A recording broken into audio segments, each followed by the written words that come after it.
샬롬. 오늘도 하나님 말씀 앞에 나오신 여러분 환영합니다. 우리 함께 기도하겠습니다. 하나님, 오늘도 우리의 영혼을 평온케 하시고 기쁘게 하시고 소망으로 가득 차게 하여 주시옵소서. 우리의 인생살이 여전히 많은 근심과 고민, 문제들로 가득합니다. 그러나 주님이 주시는 확신과 기쁨이 더 크고 더 확신이 있기에 오늘 우리가 주님을 향한 믿음을 가지고 그 문제 많은 오늘 일과 속으로 근심이 가득한 그 현장 속으로 들어가 살아낼 수 있는 줄 믿습니다. 주여, 우리와 함께하여 주시고 오늘 이 말씀 통해서 힘을 얻을 수 있도록 우리 행복한 교회 성도님들과 저를 붙잡아 주시옵소서. 이 모든 말씀 예수님의 이름으로 기도했습니다. 아멘. 오늘 함께 살펴볼 말씀은 골로새서 1장 9절에서 20절입니다. 골로새서 1장 9절에서 20절 말씀을 함께 살펴보도록 하겠습니다. 골로새 교인들을 향한 바울의 가르침이 계속이 됩니다. 만난 적이 없던 골로새 교인들의 개척 소식을 들은 날로부터 바울은 그들을 위해서 기도해 왔다고 말해주고 있습니다. 9절 상반절을 보니 이로써 우리도 듣던 날부터 너희를 위하여 기도하기를 그치지 아니하고 구하노니 라고 말합니다. 에바브라가 바울로부터 복음을 듣고 고향 땅 골로새로 가서 지인들에게 복음을 전하며 그렇게 교인으로서 서로 모이게 된 그 교회 개척 소식을 들은 바울은 그 소식이 하나님이 살아있다라는 증거로 다가왔을 것이고 예수님의 십자가의 능력이 정말 신실하구나, 움직이고 있구나, 역사하고 있구나, 그렇게 마음의 감동으로 왔을 것입니다. 만난 적 없음에도 정말 하늘 식구로서 하나님 안에서의 한 자녀로서 성령 하나님은 바울의 마음 가운데 감동을 주셨을 겁니다.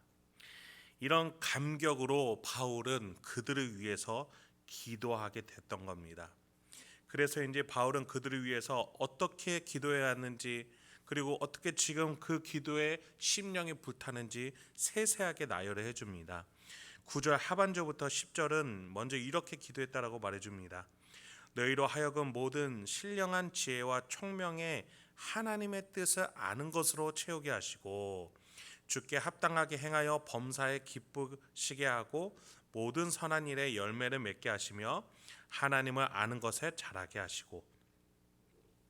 먼저 바울은 지혜와 총명에 대해서 기도를 했다라고 말합니다. 근데 어떤 지혜였습니까? 하나님의 뜻을 알 수 있는 지혜가 골로새 교인들에게 있기를 기도했습니다. 근데 그것을 향해서 신령한이라는 수식어를 붙입니다. 그러니까 성령이 깨닫게 해주시는 그러한 지혜라는 거죠. 하나님에 대해서 하나님의 뜻을 알아가는 것은 인간적인 또는 지식적인, 지성적인, 이성적인 또는 감성적인 것들이 아니라 하늘로부터 오는 성령 하나님이 깨닫게 해주시는 그 지혜로만 하나님을 알 수 있다라는 겁니다. 그 당시에 골로새 교인들에게 가장 위협적이었던 것은 이단적 거짓 교사들이었습니다. 그들은 골로새 교인들을 향해서 세상의 논리대로 또는 그 당시에 고대 사회의 신관에 의해서 여호와 신앙을 더럽히거나 다른 신관을 소개해 왔을 겁니다. 그래서 바울은 성령 하나님, 우리의 내면 속에서, 우리의 삶 속에서, 우리의 전인격 속에서 함께하고 계시는 그 성령 하나님이 깨닫게 해주시는 하나님의 뜻, 그 하나님을 더 알기를 바울은 기도했던 겁니다. 이것이야말로 지금 우리에게도 가장 필요한 첫째 되는 기도 제목이 아닐까요? 우리 성도들을 생각하며 우리 지체들을 생각하며 성령이 깨닫게 하시는 하나님의 뜻으로 저와 여러분이 우리 마음 가운데 하나님을 더 잘 알아가기를 소망합니다. 우리가 많은 설교들을 여기저기에서 배울 수 있고 또 들을 수 있습니다. 지금처럼 정말 많은 말씀들이 넘쳐나는 시대는 없을 겁니다. 그럼에도 불구하고 우리가 분별력을 가져야 합니다.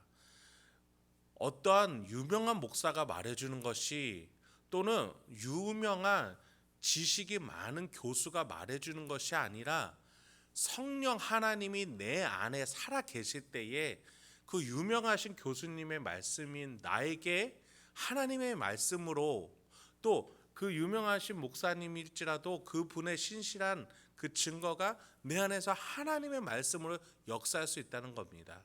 물론 하나님의 말씀은 내 마음가짐에 따라서 변하지는 않습니다. 그러나 중요한 것은 내가 지식적으로 받아들이거나 인간적으로 받아들이거나 유명해서 듣거나 똑똑하다고 해서 들으려고 하는 마음이 아니라 정말 겸손한 마음으로 성령 하나님이 주시는 지혜로 말미암아 내가 말씀을 듣겠다라는 그 간절하고 겸손한 마음으로 들었을 때에 우리는 이 말씀의 홍수 속에서도 균형 잡히고 우리를 성숙케 하는 그 하나님의 뜻을 알아갈 수 있는 그러한 성숙한 신자로 자라갈 줄 믿습니다. 그래서 바울은 골로새 교인들에게 신령한 지혜와 총명이라고 말한 것처럼 우리도 성령 하나님이 주시는 그 신령한 지혜로 하나님을 알아가기 소망합니다. 이런 지혜와 총명은 골로새 교인들의 실생활에 있어서 주께 합당하게 생활하게끔 할 것입니다. 하나님의 뜻에 따라서 말씀에 순종하며 내 욕심보다 나눔을, 내 고집보다 사랑을 행하며 살아갈 때 첫째로 범사에 기쁘게 된다. 주께 합당하게 행하여 범사에 기쁘게 하시고 라고 말해주고 있습니다. 둘째로 선한 일로 만족스러운 결과를 얻게 된다라고 말해주고 있습니다. 셋째로 하나님이 어떤 분인지 더 알아가게 된다라고 말해주고 있습니다. 성령 하나님이 주신 지혜로 살아갔을 때에 우리는 이렇게 주님이 보시기에 너무 합당하고 기쁜 삶을 살아가게 됩니다. 성령 하나님이 우리 가운데에 주인이 되셨을 때 하나님이 기뻐하시는 그 삶을 살게 됩니다. 여러분이 무언가 헌신을 많이 하고 교회 생활 열심히 해서가 아닙니다. 내 안에 성령 하나님과 함께 살아가고 그 성령 하나님 깨닫게 해주시는 하나님의 놀라운 뜻에 순종하면서 살아갔을 때에 우리는 범사에 기쁘게 되고 열매를 맺게 되며 하나님을 알아가는 것에 자라나게 된다라는 겁니다. 근데 여러분, 성도들의 삶이 이렇게 기쁨과 유익으로만 있을까요? 아니요. 바울은요 11절에서 고통과 고난이 있을 것을 알고 그들을 위해서 그 순간에도 기쁨으로 이겨내기를 기도해 주고 있습니다. 11절입니다. 그의 영광의 힘을 따라 모든 능력으로 능하게 하시며 기쁨으로 모든 견딤과 오래 참음에 이르게 하시고, 여기에서 바울은 그의 영광의 힘이라고 불렀습니다. 하나님의 영광의 힘이라는 뜻인데 그 힘은 독특하고 굳건하고 탁월하기에 하나님의 힘은 영광의 힘이다 라고 불렀던 겁니다. 그 힘의 능력은 고난의 현장과 아픔의 현실 속에서도 견디게 하고 참을 수 있게 해주는 힘이기 때문입니다. 이를 꽉 깨물어 참게 하는 것이 아니라 기쁨으로 할 수 있다라고 11절에 기쁨으로 모든 견딘과 오래 참음에 이르게 하는 힘이다라고 설명해 주고 있는 겁니다. 어떻게 이렇게 될 수 있을까요?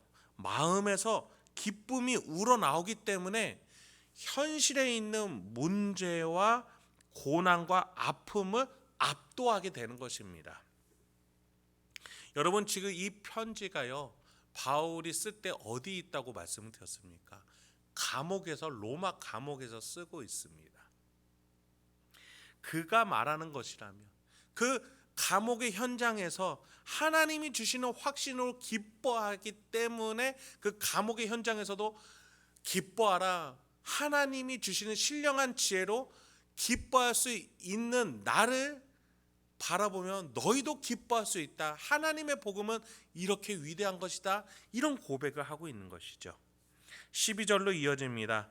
우리로 하여금 빛 가운데서 성도의 기업의 부분을 얻기에 합당하게 하신 아버지께 감사하게 하시기를 원하노라.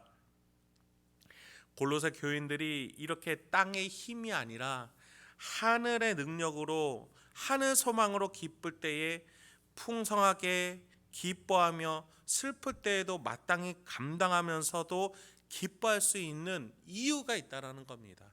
아까 말씀드렸지만 감옥 속에서도, 온갖 위협 속에서도 바울이나 골로새 교인들이 기뻐할 수 있는 이유는 그들이 성도이기 때문입니다. 하나님의 백성이기 때문이에요. 여러분, 12절에서 성도의 그 뒷부분 뭐라고 됐습니까? 기업의 부분을 얻기에 합당하게 하신 아버지께 감사한다. 좀 더 간단하게 말씀드리자면 성도는 하나님 아버지의 기업, 하나님이 다스리는 그 일부를 물려줄 수 있는 아들이자 딸이자 자녀이자 친자식과 똑같은 양자로 삼아 주신다라는 거예요. 그게 성도라는 겁니다. 거룩한 무리라는 거예요. 그 거룩한 무리가 왜 거룩해집니까? 하나님이 그것들을 물려주시고자 택하셨기 때문이에요. 골로새 교인들이 그런 성도가 됐기 때문에, 그것을 약속받았기 때문에 그 기쁨이 넘치니까 오늘 문제 앞에 속에서도 기뻐할 수 있다라는 거예요. 그 소망이 주는 확신이 너무 넘쳐나니까 내가 오늘 감옥에 있든 어떤 위협 속에 있든 기뻐할 수 있다. 그것을 두고, 그 소망을 두고 바울이 기도하면서 주님, 골로새 교인들도 이런 소망 속에서 살아가게 하여 주시옵소서 기도하고 있는 거죠. 그런데 그것을 12절에 보니까 빛 가운데서라고 표현을 하고 있습니다. 빛 가운데, 빛이라는 이미지를 쓰고 있어요. 13절에 보니 또 흑암의 권세라는 것이 나옵니다. 흑암이에요. 어두운 부분의 이미지를 쓰고 있습니다. 바울은 여기서 빛과 어둠이란 것을 대치시킵니다. 빛은 생명이요 어둠은 죽음입니다. 생명의 하나님은 이방인 골로새 교인들을 빛으로 이끌어내셨습니다. 그것을 바울은 보고 감사하고 지금 기도하고 있는 것이죠. 그 골로새 교인들은 원래 어디 있었습니까? 흑암의 권세 아래 있었다는 겁니다. 죄에 굴복당하며 이생의 자랑만을 향해 쫓아다니며 육신의 정욕과 안목의 정욕이 최고라는 가치 속에 속임에 빠져서 세상살이에 급급하게 살아가던 이들이었습니다.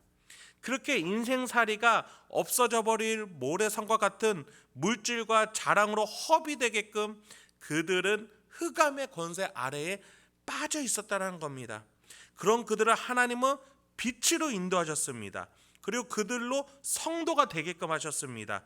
그리고 마침내 그 빛의 절정인 하나님이 사랑하시는 아들이 통치하는 나라로 옮겨졌습니다.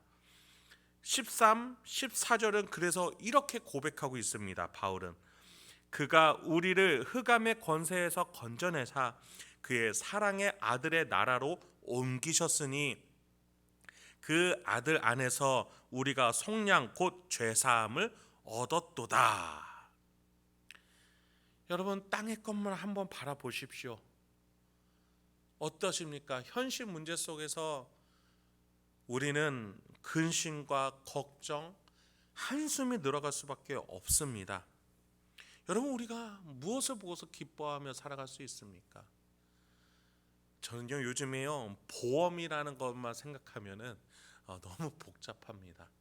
어떤 보험을 어떻게 들어야 유익하고 또 미래가 보장될 수 있는지 너무나 복잡합니다. 여러분, 보험뿐만이 아니라 여러분 우리 세상 만사의 일이 가면 갈수록 고도화되고 복잡해지고 정보가 있어야만 안심이 되는 사회로 가고 있어요. 우리가 더 현실 문제를 생각하면 생각할수록 어려운 게 사실이죠. 물론 현실을 도외시하자는 것은 아닙니다.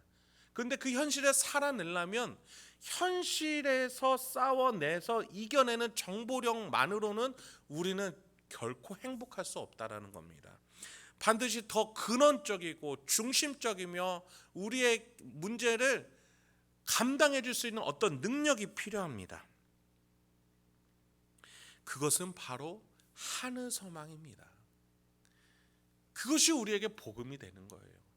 하늘에서 나의 인생이 책임져지고 있고 하늘에서 나의 거처가 마련이 되어 있으며 그것을 위해서 나의 실수와 약점과 모자람들이 하늘에서 해결되고 있음을 우리가 믿으면서 오늘을 살아내야 이 복잡하고 다양하고 수많은 영향력 속에서 치열하게 살아가고 있는 이 사회 속에서 우리는 기뻐하면서 살아갈 수 있다라는 겁니다. 그것이 하나님이 주시는 성도가 받게 될 큰 유익입니다. 하나님은 성도들에게 기업을, 어둠에서 빛으로 옮겨진 것에 대한 확신을, 죄로 가득한 가능성이라고는 안 보였던 삶에서 죄사함으로 가능성이 보이는 그러한 삶을 허락해 주셨습니다. 그런데요, 그것을요 하나님은 14절에 보니까 그의 아들 안에서 이뤄냈다라고 말합니다. 또 13절은 하나님의 사랑하는 아들의 나라에서 이루어지게끔 하셨습니다. 하나님은 전지전능하신 하나님이시지만 보이지 않으시는 분이십니다. 하나님을 본 사람은 없죠. 그런데요, 그 하나님은요 계속해서 우리에게 나타나고 말씀하시고 관계하시고 함께하고자 하시는 분이십니다. 그래서 그 성부 하나님은요 성자 하나님 예수를 우리 가운데 보내주신 것입니다. 하나님의 마음이 무엇인지 가장 잘 전달해 줄 수 있는 어떠한 히어로가 될 수 있는 인간도 아니고 다른 어떠한 천사도 아닌 하나님과 본체가 동등하신 성자 하나님을 우리 가운데 보내셨던 것입니다. 그 예수 안에서 우리는 이 모든 풍요를 이뤄낸 것을 혜택으로 받게 되는 것이죠. 그래서 예수를 안에서 우리는 하나님의 자녀가 되고 기업을 얻게 되고 소망을 품을 수 있다라는 그 복음으로 기뻐할 수 있다라는 겁니다. 그런 점에서 이제 바울은요 15절부터 예수 그리스도에 대한 찬미의 시를 써내려 갑니다. 원래 오늘 본문은요 18절까지인데 사실 이 시가 15절부터 20절이 하나입니다. 그래서 이거를 한꺼번에 같이 한번 살펴보도록 하겠습니다. 제가 이 시를 한번 낭독해 보도록 하겠습니다. 그는 보이지 아니하는 하나님의 형상이시요 모든 피조물보다 먼저 나신 이시니 만물이 그에게서 창조되되 하늘과 땅에서 보이는 것들과 보이지 않는 것들과 혹은 왕권들이나 주권들이나 통치자들이나 권세들이나 만물이 다 그로 말미암고 그를 위하여 창조되었고 또한 그가 만물보다 먼저 계시고 만물이 그 안에 함께 섰느니라. 그는 몸인 교회의 머리시라. 아버지께서는 모든 충만으로 예수 안에 거하게 하시고 그의 십자가의 피로 화평을 이루사 만물 곧 땅에 있는 것들이나 하늘에 있는 것들이 그로 말미암아 자기와 화목하게 되기를 기뻐하심이라. 여러분 어떠십니까? 하나님은 독생자라고까지 말씀하실 정도로 하나님과 동등된 예수 그리스도를 이 땅에 보내셨는데 그분은 본래 성부 하나님과 함께 천지 창조를 태초에 하신 분이셨고 만물을 그가 만드셨습니다. 그렇게 하나님과 동등된 영광 속에 계셔야 하는 그 성자 하나님은 인간이 되셔서 이 땅에 오셨습니다. 하나님의 그 사랑을 전하러 말이죠.